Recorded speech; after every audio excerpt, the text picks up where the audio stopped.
더운 날씨 속에서도 이렇게 함께 예배의 자리를 지키고 계신 여러분을 진심으로 환영하고 축복합니다.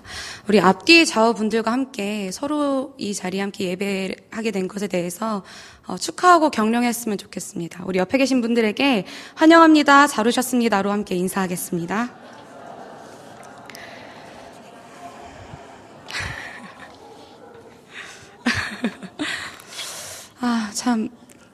네. 이 자리는 언제 서도 참 떨리고 두려운 자리인 것 같습니다. 말씀 나누기 이전에 함께 기도드리고 하나님 말씀 나누겠습니다. 사랑과 은혜가 많으신 하나님, 아버지 은혜와 사랑에 감사를 드립니다. 하나님 귀한 날, 귀한 시간 우리 가운데 허락하여 주셔서 우리로 하나님의 말씀을 나누며 교제하게 하심에 다시 한번 감사드립니다. 하나님 주의 말씀 선포되어질 때 전하는 자나 듣는 자가 다 하나님 말씀 앞에 겸손히 낮아질 수 있도록 아버지 인도하여 주시옵소서. 또한 우리가 하나님의 말씀을 나누었을 때 아버지 우리가 이것을 마음으로 새기고 삶으로 새겨서 하나님 앞에 온전히 살아내는 믿음의 백성 될 수 있도록 아버지 인도하여 주시옵소서. 다시 한번 감사드리며 예수님의 이름으로 기도드립니다. 네. 제가 긴장하면 말이 많이 빨라지는데 사실 지금도 약간 못하다는 느낌이 좀 있어요. 그래서 조금만 이해해 주시면 감사하겠습니다. 네, 설교를 한 가지 질문으로 열고 싶습니다. 여러분 혹시 꿈이 있으십니까? 꿈이 있으십니까? 네, 있으시다면 어떤 꿈을 갖고 계십니까? 어떤 꿈을 갖고 계시죠? 제가 이 설교를 준비하면서 이 질문으로 처음 시작을 해야겠다 딱 마음을 먹고 제 주변에 많은 분들에게 물어봤어요. 그러니까 초등학생, 아주 어린 아이들부터 한 5, 60, 70대 어르신에 이르기까지 여쭤봤어요. 너 꿈이 있니? 또는 꿈이 있으세요? 라고 여쭤봤어요. 굉장히 다양한 직업군 또는 답변을 들을 수 있었습니다. 초등학교 아이들은, 저는 축구선수요, 저는 디자이너요. 이제 어느 정도 나이가 올라가면서 조금씩 현실적인 답변이 나옵니다. 저는 건물주가 되고 싶습니다. 이런 답변도 나오고, 20대, 한차 이제 학교 생활에 찌들어 있던 친구들은 제 꿈은 뽀로로예요. 라고 하더라고요. 그래서 뽀로로가 왜 꿈이야? 했더니, 노는 게 제일 좋으니까요. 이렇게 대답을 하더라고요. 근데, 10대부터 70대에 이르는 다양한 연령대의 분들에게 꿈이 있으십니까? 라고 질문을 했지만 가장 많이 나온 답변은 저는 꿈이 없어요 라는 답변이었습니다. 어느 정도 인생에 연륜이 있으신 분들은 전사님 이 나이에 무슨 꿈이야 이러시면서 제 꿈은 우리 애들, 우리 자식들 몸 건강하고 예수 잘 믿는 게 꿈입니다 라고 말씀하신 분도 계셨고 청소년 아이들에게 이 질문을 했을 때에는 전 하고 싶은 게 없어요. 전 뭘 해야 될지 몰라요.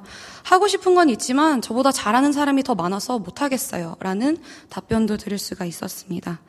그 외에도 자녀들을 키우느라 꿈을 꿀 겨를이 없어요. 제가 어떤 꿈을 꾸었는지 기억이 나지 않아요. 라는 답변을 하신 분들도 있었습니다.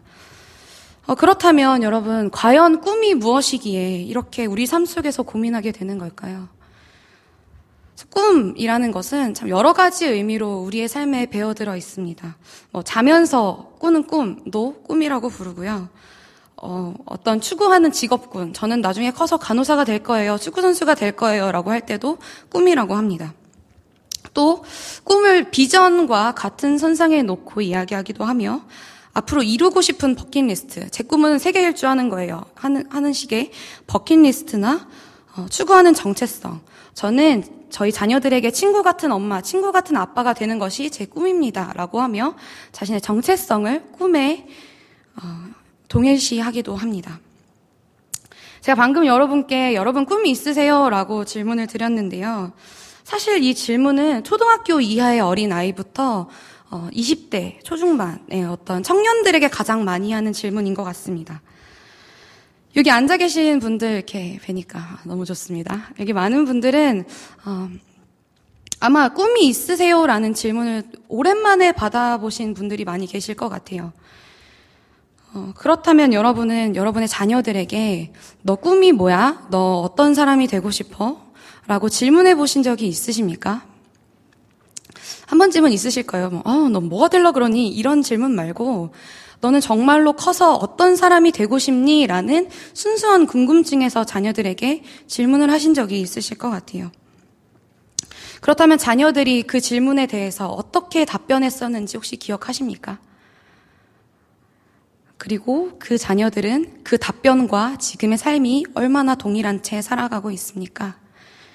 우리는 한번 이것에 대해서 고민하려고 합니다. 최근 한국 사회가 경제적으로 그리고 정서적으로도 점점 피폐해져 가면서 등장한 신조어가 있습니다. 그것은 바로 헬조선이라는 단어인데요. 한국의 옛 명칭인 조선과 지옥이라는 뜻의 헬의 접두어가 붙어서 지옥 같은 한국 사회라는 뜻입니다. 이것은 신분사회였던 조선처럼 어떤 자산이나 소득 수준이 고착화되는 우리 사회의 부조리함을 반영한 단어입니다. 더 이상 청년들이 꿈을 꾸기를 거절하는 이 시대상을 반영하고 있는 가장 대표적인 단어라고 말할 수 있을 것 같습니다.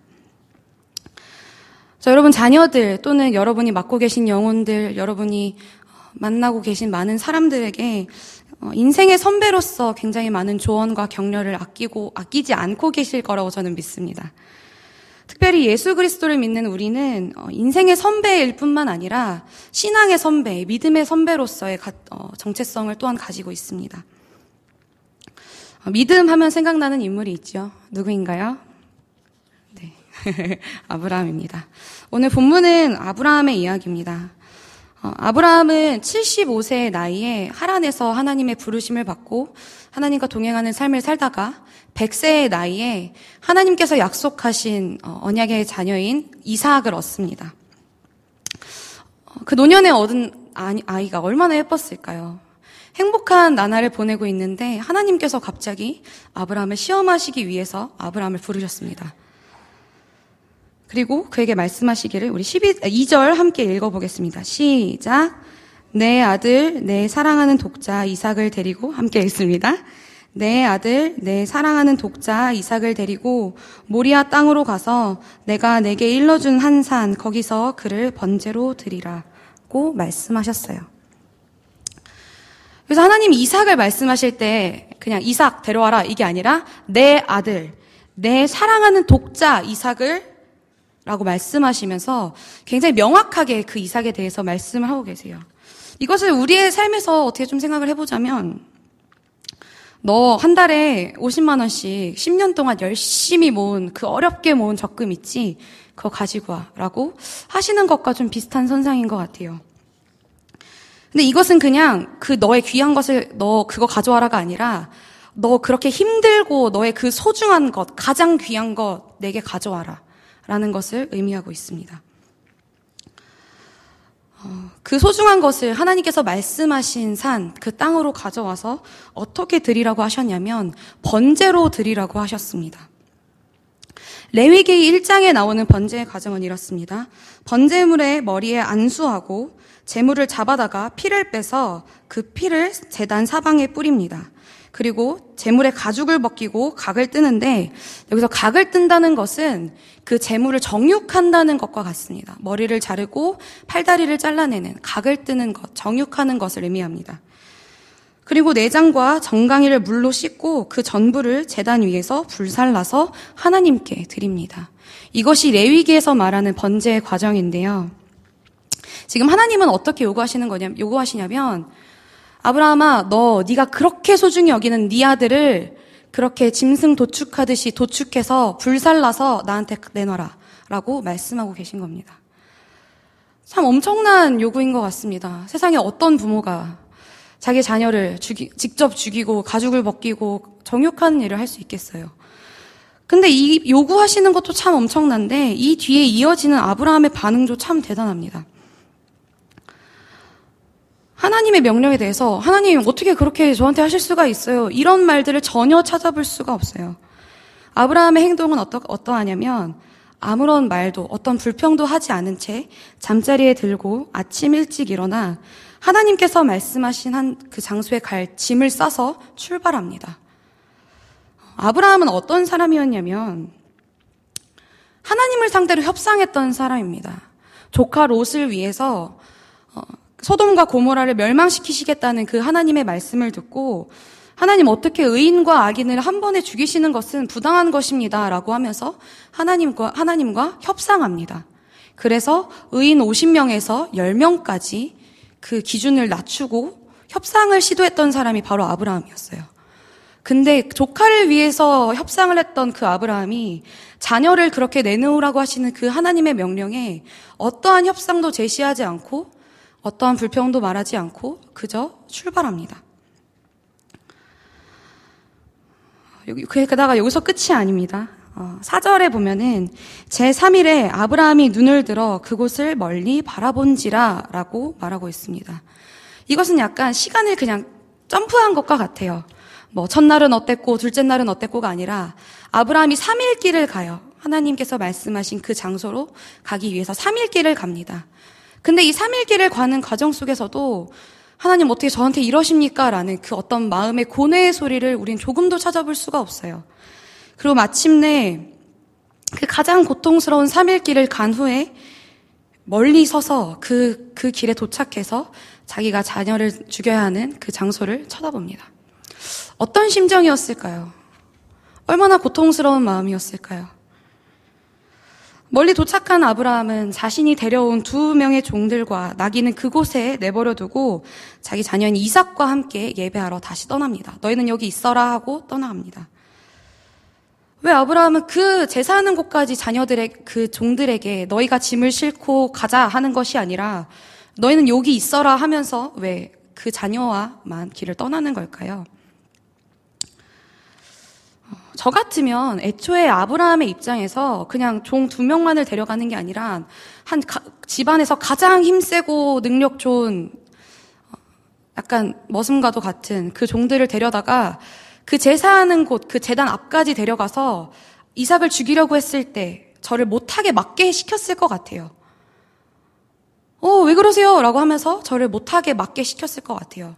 그리고 하나님 앞에 변명했겠죠. 아니요, 하나님, 제가 그렇게 시키시려고 하려고 했는데, 종들이 막아서 제가 어떻게 할 수가 없었습니다. 라고 제가 빠져나갈 구멍을 마련하려고 했을 것 같아요. 하지만 아브라함은 처음부터 그렇게 하지 않고 이 2명의 종들도 먼 곳에 나귀와 함께 버려둔 채 자기의 자녀와만 그 제단을 쌓으러 올라갑니다. 사실 여기까지의 내용만을 놓고 봤을 때 아브라함은 과연 이삭을 사랑하는 게 맞나?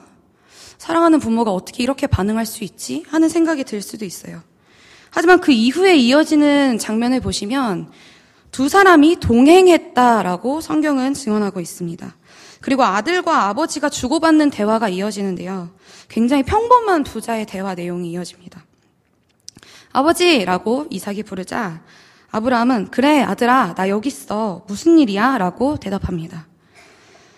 아브라함이 하나님의 명령을 받은 순간부터 이삭을 얘는 재물, 짐승처럼 이렇게 스스로 이 아이를 여긴 것이 아니라 진짜 짐승을 잡는 마음으로 하나님께 드리는 것이 아니라 가장 사랑하는 자녀를 하나님께 드리는 것, 가장 소중한 것을 하나님께 드리려고 한다는 것이 이 대목에서 드러나고 있습니다.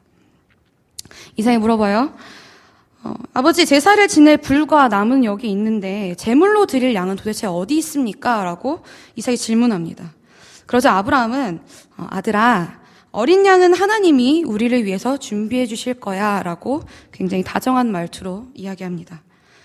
그리고 마침내 2 사람은 하나님께서 말씀하신 곳에 도착하게 되고 제단을 쌓고 나무를 버려놓고 그 위에 이삭을 올려놓은 다음에 이제 아브라함은 이 자녀를 잡을 준비를 합니다. 조금 좀 오래전에 지은 교회 건물을 보시면 그 창문이 스테인드 글라스로 장식되어 있는 것을 볼 수가 있어요. 성경의 명장면이라고 할 수 있는 장면들을 그렇게 나타내고 있는데 제가 어렸을 때 다녔던 교회에는 이 이삭과 아브라함의 장면이 있었습니다. 어떤 시기였냐면 굉장히 근육질의 우락부락한 남자가 굉장히 여린 소년을 잡으려고 하는 것처럼 이렇게 칼을 높이 들고 있고 뒤에 천사가 나타나서 막고 있는 식으로 이 장면을 표현하고 있습니다.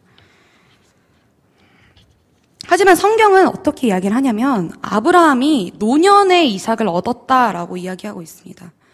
그럼 실제적으로 아브라함이 이삭을 잡으려고 한다기보다는 아브라함에게 이삭이 잡혀주는 장면이라고 볼 수 있을 것 같아요. 제단에 하나님께 제사를 드릴 나무를 지고 갈 정도의 나이가 되려면 이삭은 아마도 한 15살에서 17살 정도의 청소년 나이였을 것 같아요. 그렇다면 아브라함의 나이는 115세 또는 117세, 100세가 훨씬 넘은 할아버지입니다. 이삭은 마음만 먹었으면 이 아버지를 밀치고 그 자기를 죽이려고 하는 그 자리에서 충분히 도망칠 수도 있었다는 것입니다. 하지만 이삭은 그렇게 하지 않습니다. 순순히 아버지에게 잡히고 제단 위에 올라가서 죽을 준비를 하고 꿇어 앉았겠죠. 아브라함의 칼이 높이 올려드려졌습니다. 그러자 그때 아브라함아! 아브라함아! 하면서 다급하게 천사가 하나님의 사자가 아브라함을 부르는 소리가 들립니다. 그리고 뭐라고 말했냐면 12절 말씀에 그 아이에게 손을 대지 말라, 그에게 아무 일도 하지 말라라고 말하고 있습니다.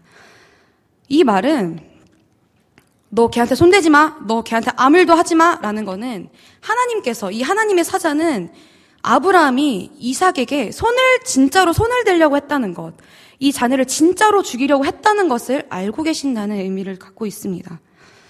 우리는 상당히 많이 이 본문을 접해왔기 때문에 어차피 하나님 살려주시겠지, 아브라함이 대충 죽이는 신용했겠지라고 생각할 수도 있지만, 아브라함은 정말로 죽일 마음으로 이삭을 데리고 올라갔고 제단 위에 올려놓았고 칼을 들었을 거예요. 그 마음을 아신 하나님께서 이 아브라함을 막으시고 이삭을 살려주십니다. 그리고 그제서야 아브라함이 자기의 주변에 그 주변에 순양이 있다는 것을 발견하고 하나님께 제사를 드리죠. 근데 이때 했던 이 하나님의 사자의 말이 참 대단합니다. 내가 이제야 내가 하나님을 경외하는 줄을 아노라라고 하면서 그 아브라함의 믿음, 그 아브라함의 신앙을 하나님께서 인정해 주십니다. 너는 나를 경외하는 사람이야 라고 인정해 주십니다. 그 말을 들은 아브라함은 그제서야 하나님께서 예비해 주신 순양을 발견하고 그 순양으로 하나님께 제사를 드립니다. 그리고 고백하는 말이 무엇이죠? 여호와 이레라고, 하나님께서 예비하셨다라고 하나님을 찬양하는 말을 하나님 앞에 고백합니다. 이 여호와 이레라는 말, 참 우리가 어떤 약속 시간에 늦을 것 같을 때, 막 빨리 가야 되는데 신호가 이상하게 잘 맞아 떨어져서 약속 시간에 늦지 않았을 때 우리는 여호와 이레야 라고 표현을 한다거나, 아니면 오늘 과제가 있었는데 깜빡했어요. 근데 교수님 차가 고장나서 휴강이 된다는 이야기를 들었을 때 여호와 이레다 라고 이렇게 표현할 때가 있습니다. 하지만 여호와 이레라는 말은 지금 이 상황에서 자기 가장 소중한 것을 하나님께 드리려고 했는데 하나님이 그를 살려주셨을 뿐만 아니라 예배할 수 있게 예비하셨을 때, 그때 하나님께 온전한 고백이 나오죠. 여호와 이레라는 말, 이때 나온 말입니다. 아브라함의 결단 속에서 가장 소중한 것을 살려주시고 재물을 준비해 주신 하나님 앞에 가장 감격에 겨워서 가장 기쁜 마음을 담아서 고백한 말이 바로 여호와 이레라는 것입니다. 이 사건 직후에 하나님께서 아브라함에게 다시 한번 복을 주시죠. 전에도 한번 하셨던 것처럼 너를 통해서 너의 백성이 하늘의 별과 같고 바다의 모래와도 같을 것이다 라고 하시면서 복을 주시면서 이 사건이 마무리되게 됩니다. 사실 이 사건 자체는 오늘 읽었던 본문 맨 앞에 나왔던 것처럼 하나님이 아브라함을 시험하시기 위해서 벌이셨던 어떤 에피소드예요. 하지만 이 사건 안에 참여한 사람이 하나님과 아브라함 외에 한 사람이 더 있었습니다. 바로 누구일까요? 네, 이삭입니다.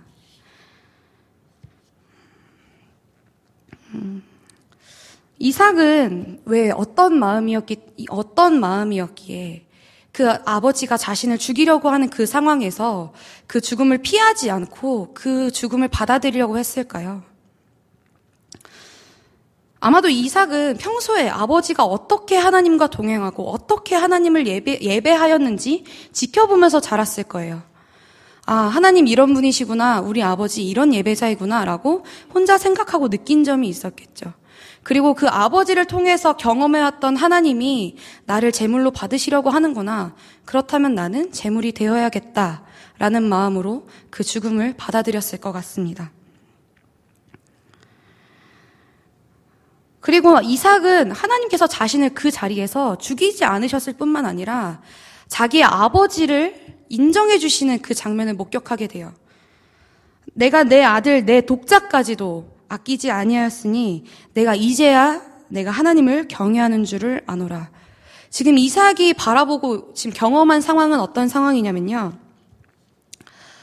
와, 우리 아버지는 진짜 예배하는 사람인 줄 아는데 하나님도 인정하는 사람이구나. 하나님도 인정하는 예배자구나 라고 생각하는 그 경험을 하는 시간이에요. 지금 이 장면은. 그렇다면 이 상황을 지켜보고 이 생각을 한 이 이삭의 마음속에는 어떤 신앙이 심겨졌을까요? 어떤 마음이, 나는 어떠한 마음으로 하나님을 예배해야겠다라는 생각이 그 마음속에 심어졌을까요?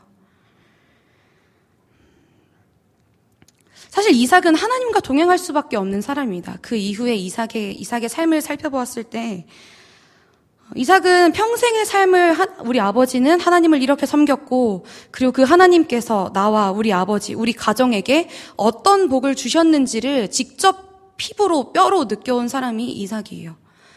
이삭은 하나님과 동행하지 않을래야 않을 수 없는 사람이었습니다. 그런 이삭에게 있어서 아브라함이란 사람은 가장 좋은 신앙의 선배이자 믿음의 선배요, 신앙의 롤모델이었던 것입니다. 여러분, 우리는 우리의 자녀들 또는 우리의 다음 세대라고 부르는 자녀들에게 어떤 신앙의 선배이자 어떤 믿음의 선배로 존재하고 있는지 한번 고민해 보았으면 좋겠습니다. 말씀 한 구절 더 찾아보려고 하는데요. 요엘서 2장 28절 말씀입니다. 네, 앞에 띄워졌는데 우리 함께 한 목소리로 봉독하도록 하겠습니다. 그 후에 내가 내 영을 만민에게 부어주리니 너희 자녀들이 장래일을 말할 것이며 너희 늙은이는 꿈을 꾸며 너희 젊은이는 이상을 볼 것이며. 아멘. 익숙한 말씀입니다. 마지막 날에라는 찬양의 가사가 되는 찬양인데요. 저는 뭔가 이 말씀을 딱 봤을 때 뭔가 이상하다는 생각이 좀 들었어요.